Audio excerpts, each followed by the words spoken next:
имаше потребен уште еден модел што ќе додаде силни бројки во продажбата, како што тоа го прават Corsa, Astra и секако Mokka. Односно, таков модел со кој што Opel ќе им се спротивстави на Volkswagen T-Roc и T-Cross, на Toyota Yaris Cross, на Peugeot 2008, на Ford Puma, на Dacia Duster и на Renault Captur. Односно, модел со кој што Opel ќе додаде уште еден модел во топ 50, меѓу 50 најпродавани модели на европскиот пазар покрај Corsa.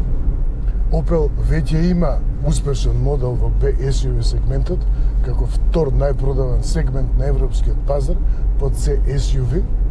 Меѓутоа, Mokka не опфаќа толку широк круг на купувачи, како што тоа го постигнуваат повеќето од конкуренти што ги набројав. Mokka секако е обожувана поради стилот. Има една од најпрепознатливите и најотмени појави во SUV сегментот. Не може да погрешите дека е Mokka. Но, Mokka има помалку простор на задната клупа и помала зафатнина на багажникот и помала искористливост на багажникот во споредба со повеќето конкуренти. Сега, сето тоа се смени со Frontera. Frontera има повеќе простор на задната клупа од 99% од конкурентите. Дури вчудо невидувачки колку има простор назад, неочекувано многу простор. Сепак не се работи за малечок автомобил, 4,5 метри има од еден до друг крај. И има огромен багажник. Има поголем багажник и поискористлив багажник од комбиот C сегментот, компактно комби. Тоа е вториот најпродаван модел на Opel во декември, последниот месец со потврдена продажба во Европа. По Corsa ја пристигна Astra, ја пристигна и Mokka, тука е некаде и Grandland. Пред да ја воведе Frontera во понудата, новата Frontera, Opel имаше друг модел со друго име и друг концепт во SUV сегментот, покрај Mokka. А тоа е Crossland. Crossland постигна просечен успех. Не постигна никогаш врвна продажба во сегментот, не беше меѓу топ 10, како што личи за Opel, затоа што беше модел од многу пресвртници во Opel. Прво, дојде во време кога General Motors банкротираше и го продаде Opel. Ги згасна марките како Pontiac, Oldsmobile, Hammer, а Crossland беше Chevrolet.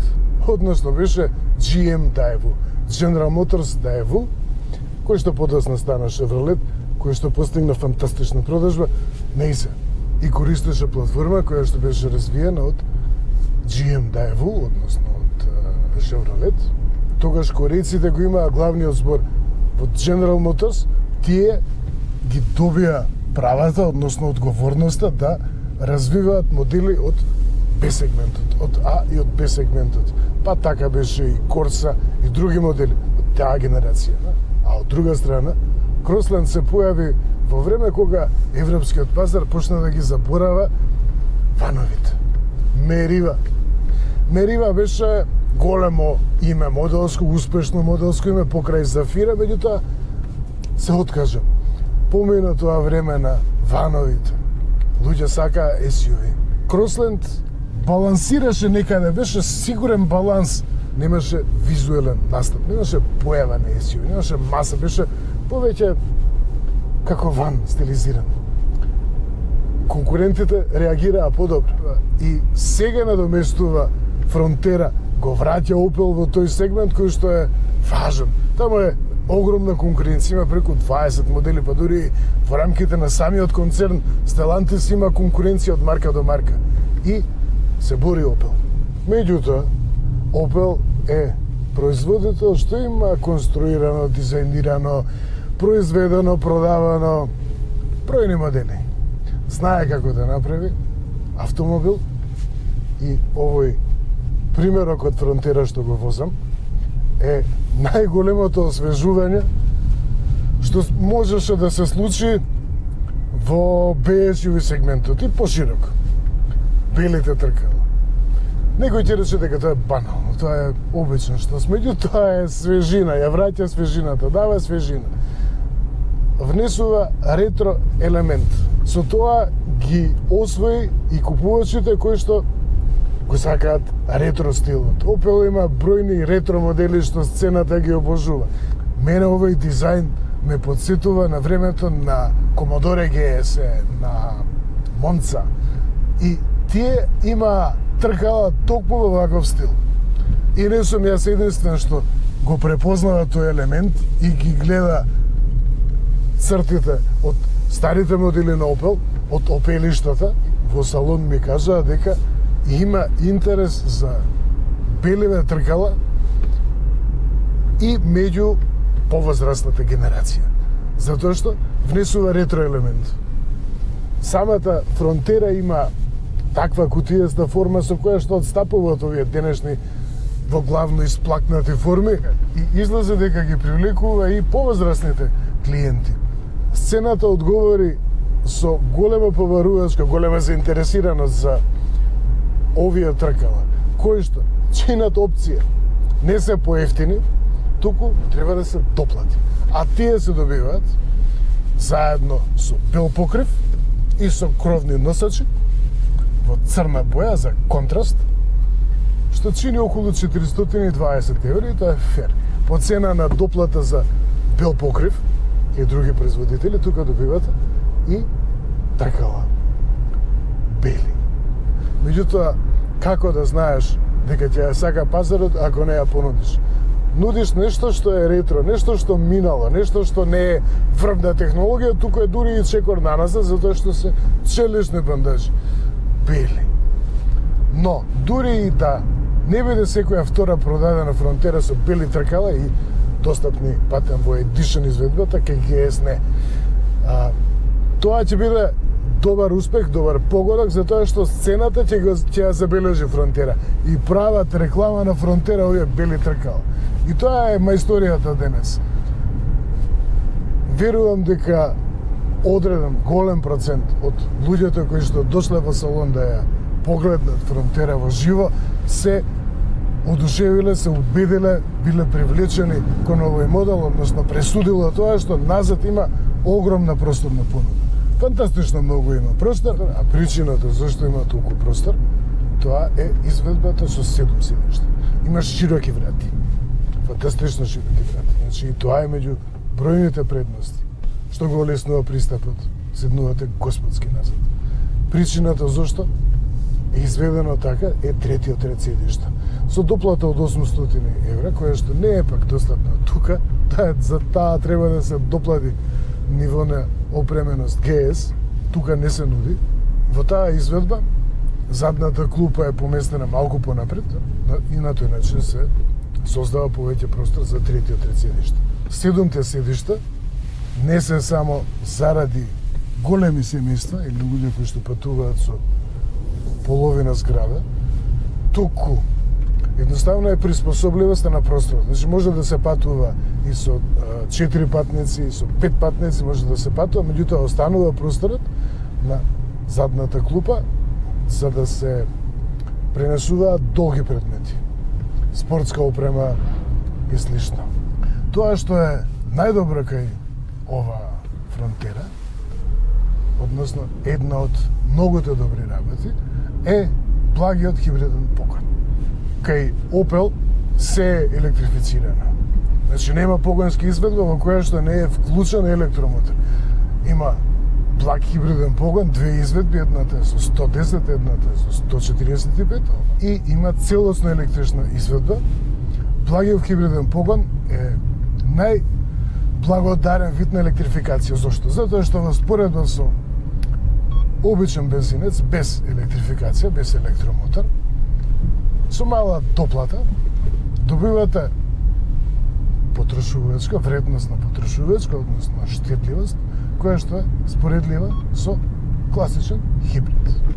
Секако многу менува и менувачот, 6 степен менувач со двојна спојка, автоматски менувач со двојна спојка, во градски услови, во секакви услови, и присутен на звукот, ќе ви се допаѓа. Значи, целото возење е различно. Таа мала поддршка што ја испорачува електромоторот со моќност од 21 киловат, односно 28 конски сили и 51 ньютон метар, заедно со батерија малечка која што е под седиштето, 10 килограми тежи, нема ни да забележите дека постои воопшто, се разликува од возењето обичен мотор. Помага при поаѓање, при забрзување, при одржување на темпото. Слушате како кога ќе отпуштите педала за газ, како се претвори електромоторот во генератор и ја искористува таа енергија, тој залет го искористува за да ја претвори енергијата во електрична енергија и понатаму таа електрична енергија се искористува за следното забрзување, поаѓање и слично. И ви се допаѓа, ќе ви се допадне. Благиот хибриден погон ќе ви се допадне, посебно во наши услови, на македонската сцена, каде што луѓе уште имаат резервираност кон секаква електрификација и едноставно се функционира благиот хибриден погон, посебно во градски услови на возење, без воопшто да преземате нешто. Едноставно си возите со нормална динамика и постигнувате од една страна и штедливост, примерна штедливост, постигнувате и комоција во возењето. Убаво и пријатно е тоа што не сакајќи ќе ви се случи да појдете први од семафор, затоа што електромоторот уште рано произведува висок вртежен момент и го повлекува масата нанапред и почнува метежот веќе, 15 часот е сега, меѓутоа уживање е со благ хибриден погон и со просторно аутце. И уште една предност на благиот хибриден погон е тоа што многу малку реагира на зголемена динамика на возење. Кај некои мотори потрошувачката расте па непропорционално, ќе потрошите 2 литри повеќе ако малку побрзо возите. Тука не. Напротив, ако се трудите да заштедите и да возите бавно, едноставно забележувате дека и со нормална динамика, и со малку поголема динамика, со поживо возење, ја постигнувате потрошувачката каква што ќе ја постигнете и со многу бавно возење. Уште една работа, што ми се допаѓа кај фронтерава, е комфортната амортизација. Подвозјето е добро изолирано, кај вратите малку недостига повеќе изолација, изработката секако може да биде поубава. Овде е обложено со пластика, вратите. Малку платно може ли да додаде, да пуштат малку повеќе. Значи, оваа површина, да, подпирачов, не. Тоа е во ГС има. Обложено тука се е пластика. Поред. Сепак, ова е модел BSUV. Значи, има уште многу класи нагоре, така што кој сага такви детали, повелеле, што би рекла нашата славна глумица, Grandland и други модели, камери има и тука, тоа е многу добра работа. И да видиме што вели потрошувачката. Значи, цело време возам по некои планини, ридови и слично, и добивам потрошувачка која што е 7,1. Одличен податок, секако. Почнав за подвозјето. Подвозјето реагира меко, реагира придушено. Зошто? Затоа што, како и секој друг модел кој што се нуди во електрична изведба, има дополнителна изолација. Секако, крутоста влијае дополнително, крутост која што мора да се постигне затоа што има електричната изведба, има дополнително оптоварување, затоа што батерии што има долу, и тоа ја скрутува каросеријата, значи самото скрутување на каросеријата исто така придонесува за да се смали бучавата, а исто и изолацијата е потемелна, нема побрзо од 50 на лимитер шум и одлично. И има дополнителна изолација затоа што електричната изведба нема звук од мотор, нема звук никаков.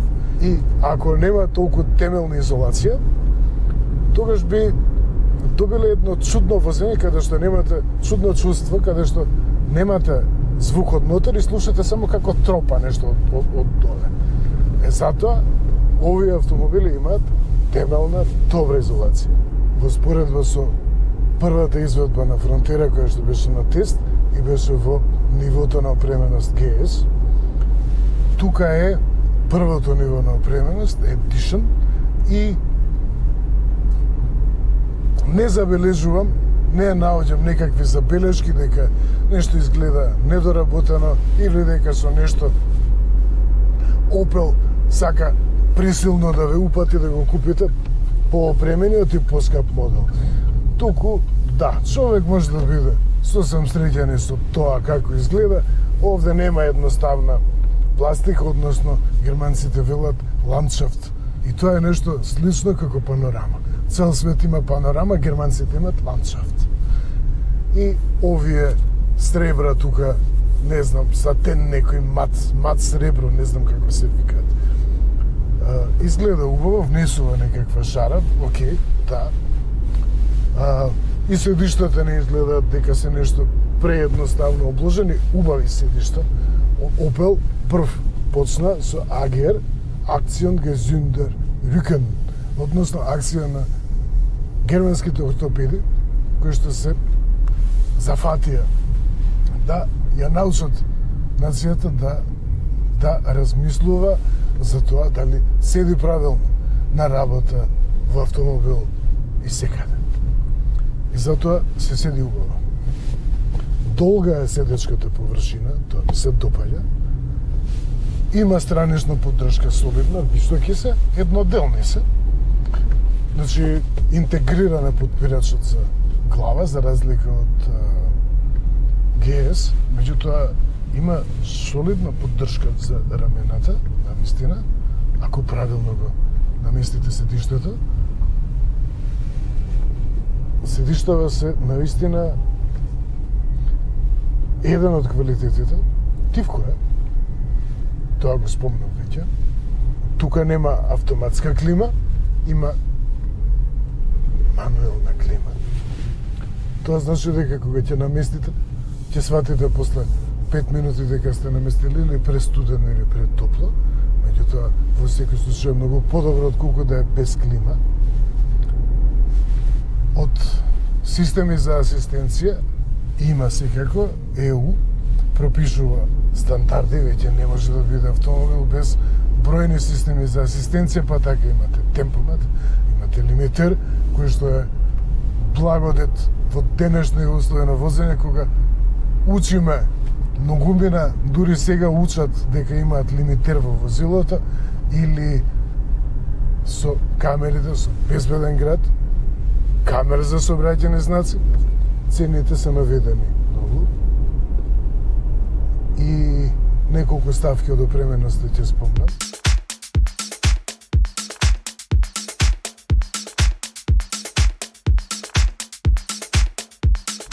Opel Frontera, модел кој што има големо име, на голем модел на Opel во време кога пазарот почнуваше да се загрева за SUV. И меѓутоа се сменети бројни работи. Таа Frontera беше Isuzu модел, јапонски модел. Беше фантастично способна за потерен. Денес можете да забележите како на китка главно се користат фронтери, веројатно што се користат за транспорт на дрва од шумските подрачја на китка. Значи, тоа најверодостојно докажува колку е способна таа Frontera. Но се сменети времењата, Frontera денес е нешто сосем друго. И што е доброто? Многу е пазарот реагира и нашиот пазар реагира. Opel е значајна марка, значајно име кај нас и секако е добре дојдено доаѓањето на Frontera, затоа што совршено го премостува преодот од Corsa и од Moka во Astra. Astra чини близу 30.000 евра, а Frontera со цената повеќе се движи кон Corsa отколку кон Astra. Moka е како стилски модел, и како купе SUV, купе кросовер, повеќе насочена кон тоа да освои купувачи во по-богатите ценовни сегменти, купувачи кои што повеќе ќе издвојат за да ја накитат и да ја доопремат мока со огромни тркала. Чиста спротивност од тоа што се случува тука, каде што имате бели тркала, челишни. И најдоброто е тоа што фановите на марката, бројни собственици на Opel, ќе се радуваат на тоа што маркава повторно е силна на европската сцена, пошироко на сцената и најдоброто е Македонија. Opel е маркиште на македонскиот пазар. Секоја Астра постигнувала одличен успех, меѓутоа денес се насочува пазарот повеќе кон PSUV, а секако е најважно тоа што Opel со Frontera па долго време ќе биде во топ 10 на македонскиот автомобилски пазар. Многу почесто отколку Corsa, која што наскоро доаѓа заедно со нова 208-ка на иста платформа, на Smart Car платформа, и ние со голема љубопитност чекам, целата сцена чека да види што ќе се случи таму. Меѓутоа, независно од тоа, оваа Frontera е историски модел. Модел од историско значење на Opel. Покажува колку Opel е способен да иновира, да креира, да создаде и да создаде добра кола.